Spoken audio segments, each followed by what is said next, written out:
은퇴 후 첫 1년 삶이 갈라졌습니다. 은퇴. 말만 들어도 자유로워 보이죠. 오전 알람 없이 느긋하게 일어나고 매일 출근 스트레스에서 해방된다는 그 감성. 저도 한때는 그렇게만 상상했어요. 그런데 막상 30년 다닌 직장에서 물러난 첫날부터 달라지더라고요.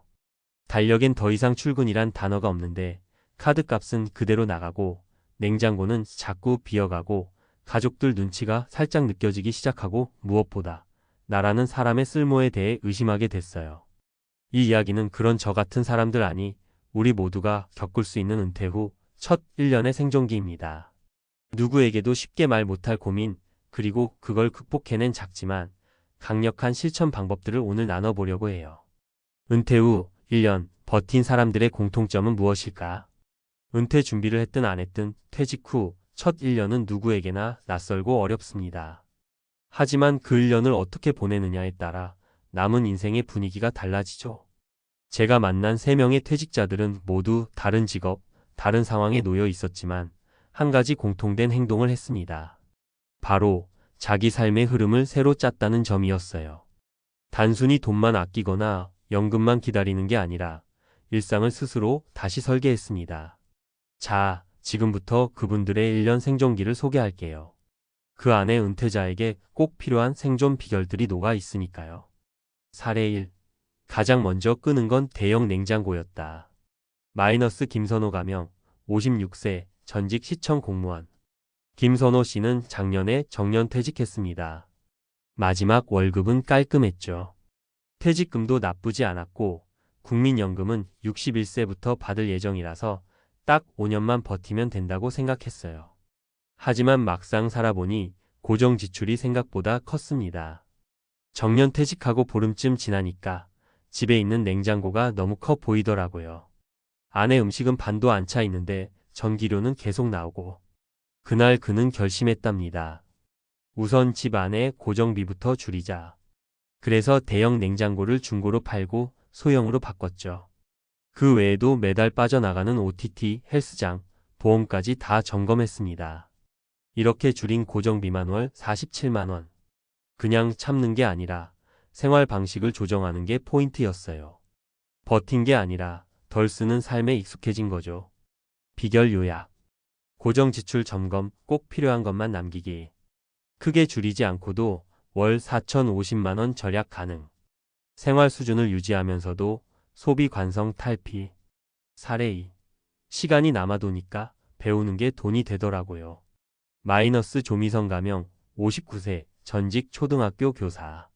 조미선 씨는 퇴직 후 3개월 동안 아무것도 안 하고 지냈습니다. 그런데 하루는 딸이 그러더래요. 엄마, 나중에 뭐 하고 싶어? 지금처럼 계속 그냥 시간 보내면 좀 아깝지 않아? 그 말이 꽤 찔렸답니다. 그래서 조 씨는 동네 평생교육센터에 등록했어요. 스마트폰 영상 편집 강의. 그냥 시간이나 보내보자 했는데 나중에 이걸로 편집 알바를 하게 될 줄은 몰랐어요. 지금은 유튜버들의 자막 작업, 짧은 쇼츠 편집 알바를 하며 월 40만 원, 60만 원 정도 부수입을 벌고 있대요. 게다가 매주 외부 사람들과 소통하면서 삶의 활력도 되찾았습니다. 비결 요약. 배움은 은퇴 후 가장 가치 있는 투자. 무료 또는 저렴한 공공교육 활용. 배운 기술로 부업 연결 소득 활력. 사례 3. 집 안을 돈 버는 공간으로 바꿨어요. 마이너스 박진수 가명, 60세, 전직 건축사무소 운영자. 박진수 씨는 사무소 정리 후 반은퇴 상태였어요. 특별히 할 일이 없다 보니 우울함도 살짝 오고 부인과 자주 부딪히는 일도 생겼죠. 그러다 우연히 TV에서 본 다큐멘터리에서 공간 공유라는 개념에 관심이 생겼대요. 그래서 본인의 집 작은 방을 원데이 클래스 공간으로 바꾸기로 결정. 처음엔 아내 친구들을 초대해 원예 수업을 열었고 점점 입소문이 나면서 작은 수익 삶의 목적이 생겼죠. 크게 돈이 되진 않지만 누군가 내 공간에서 의미 있는 시간을 보내고 간다는 게 좋아요. 내 집이 다시 살아났어요. 비결 요약. 주거 공간을 활용한 소규모 클래스 운영. 초기 투자비 거의 없음, SNS로 홍보. 돈보다 중요한 소속감과 자존감 회복. 마무리하며 은퇴 후 1년 나를 다시 설계하는 시간입니다. 우리는 평생을 회사 시스템 속에서 살아왔어요. 퇴직과 동시에 그 시스템이 사라지고 나면 삶의 뼈대가 붕괴되는 느낌이 들 수밖에 없어요. 그래서 많은 분들이 퇴직 후 첫 1년을 막막함으로 기억합니다.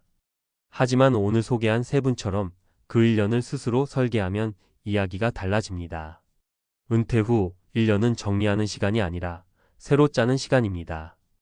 돈만 준비하는 게 아니라 시간을 어떻게 보낼지, 사람들과 어떻게 관계를 이어갈지, 나를 어떻게 다시 써먹을지를 고민하는 시간이어야 하죠. 큰 돈 안 들이고도 큰 조직 없이도 우리 삶은 충분히 재편성될 수 있습니다. 그 첫걸음은 바로 지금 이 순간에 시작된다고 믿습니다. 은퇴 후 첫 1년 어떻게 보내야 후회가 없을까? 퇴직은 쉬운 결정이지만 퇴직 이후는 어렵습니다. 이 말 상담 현장에서 수없이 들었습니다. 퇴직 후 상담을 요청하시는 분들 대부분이 6개월 안에 찾아오세요. 공통적인 말, 이럴 줄 몰랐어요. 그렇다면 퇴직 후 딱 1년, 이 시간을 어떻게 보내야 버틴다가 아니라 산다고 말할 수 있을까요? 오늘은 이 질문에 대해 조금은 현실적이고 실천적인 이야기를 해보려고 합니다. 지금 은퇴를 앞두고 있거나 막 은퇴를 한 분들에게 도움이 되었으면 합니다. 은퇴 직후 가장 먼저 할 일은 지출 점검입니다. 퇴직 후 첫 3개월은 무지출 챌린지 하듯 지내도 좋습니다. 왜냐면 이 시기가 몸에 밴 소비 습관을 바꾸는 거의 유일한 타이밍이거든요. 은퇴 후엔 월급이 끊깁니다. 하지만 대부분의 소비는 월급 기준에 맞춰져 있어요. 보험, 통신비, 전기구독, 외식, 커피 이게 계속 나가고 있다면 소득이 줄어도 삶이 버거워지는 건 당연하죠.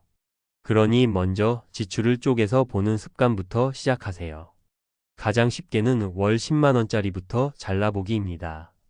넷플릭스, 유튜브 프리미엄, 잡지 구독, 차량 유지비 출퇴근 안 한다면 차량 축소, 보험 중복 보장 체크, 냉장고 사이즈, 전기 누수, 없는 돈을 버는 기술보다 나가는 돈을 줄이는 기술이 먼저입니다.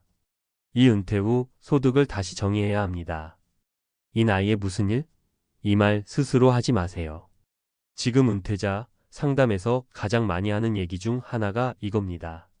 일을 해서 돈을 벌어야 한다는 압박이 너무 크지 않아요? 맞아요. 그런데 제가 말씀드리고 싶은 건 소득이라는 개념을 바꾸자는 겁니다. 예를 들어 매달 30만 원을 부업으로 번다고 생각해 봅시다. 작아 보이죠? 하지만 이건 월 300만 원 소득자의 10%입니다. 그 30만 원이 가족 외식, 손자 용돈, 내 커피 값이 되면 그 자체로 삶의 질이 유지됩니다. 부업이든 재능 나눔이든 공간 활용이든 내가 쓸 수 있는 자산을 돈으로 바꾸는 훈련이 필요합니다. 이건 단순한 돈벌이 얘기가 아닙니다. 나도 아직 사회와 연결되어 있다는 자존감의 회복입니다. 삶 배움과 사람을 포기하지 마세요. 퇴직과 동시에 가장 빠르게 사라지는 것 2가지, 바로 학습과 사회적 관계입니다. 회사 다닐 땐 몰랐는데 은근히 매일 새로운 걸 배웠어요. 보고서 쓰는 법, 새로운 업무 시스템, 후배와의 소통 등. 그게 다 학습이고 관계였죠. 퇴직하면 이게 또 끊깁니다. 그러니까 우울이 오고 자존감이 내려가고 사람도 피하게 돼요. 이럴 땐 적극적으로 지역 교육기관, 도서관, 문화센터의 도움을 받으세요. 공짜거나 아주 저렴하게 삶을 새로 짤 수 있는 기회를 주는 곳입니다. 스마트폰 활용, 영상 편집, SNS 활용, 온라인 강의 제작, 어르신 대상 프로그램도 많고 실제 부업과 연결도 됩니다. 특히 배운 걸 누군가에게 가르치는 구조로 가면 소득이 됩니다. 무엇보다 새로 배운다는 감각은 나를 살립니다. 혼자만의 루틴을 만들어야 삽니다. 퇴직 후 하루가 너무 길어요 라는 말 많이 들으셨을 거예요. 이건 단순히 시간이 많아서가 아니라 목표 없는 시간이 많기 때문입니다. 사람은 의미 있는 시간이 하루에 1~2시간만 있어도 그날을 살아갈 이유가 생깁니다. 제가 추천하는 건 3가지 루틴 만들기입니다. 오전 루틴 몸 움직이기, 가벼운 산책, 맨손 체조, 스트레칭. 오후 루틴 뭔가 배우기 만들기, 독서, 영상 편집, 글쓰기, 목공. 저녁 루틴 누군가와 이야기하기, 동네 모임, 온라인 커뮤니티 전화라도. 이 세 가지만 유지해도 나 오늘 그냥 보낸 것 같아라는 후회를 훨씬 줄일 수 있습니다. 마지막으로 은퇴 후 나는 누구인가 고민해 보세요. 회사에 있을 땐 역할이 분명하죠. 과장님, 차장님, 사무관님, 국장님. 그런데 은퇴 후엔 호칭이 사라집니다. 그래서 정체성의 공백이 와요. 이때 필요한 게 자기 정의의 재설정입니다. 나는 앞으로 어떤 사람으로 살아갈 것인가? 마을의 어른으로? 유튜브로 나누는 사람으로? 글 쓰는 사람으로? 손주들과 잘 노는 할아버지로? 정답은 없습니다. 하지만 호칭 없는 나로 남는 것 너무 위험한 일입니다. 하루하루가 무너져요. 은퇴 후 첫 1년은 돈의 싸움이기도 하지만 그보다 더 중요한 건 정체성의 재구성입니다.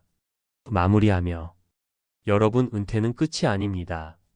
정확히 말하면 사회가 정해준 삶의 끝일 뿐 이제부터가 내가 정하는 삶의 시작이에요. 첫 1년, 이 시간을 어떻게 보내느냐에 따라 나머지 10년, 20년의 방향이 정해집니다. 절약, 부업, 배움, 관계, 루틴, 정체성. 이 6가지만 기억하세요. 이게 퇴직 후 진짜 삶을 위한 최소한의 설계도입니다. 여러분의 두 번째 인생을 진심으로 응원합니다. 작고 구체적인 실천이 가장 큰 변화로 이어진다는 걸 꼭 기억하세요. 지금 이 순간이 바로 그 시작일 수 있습니다.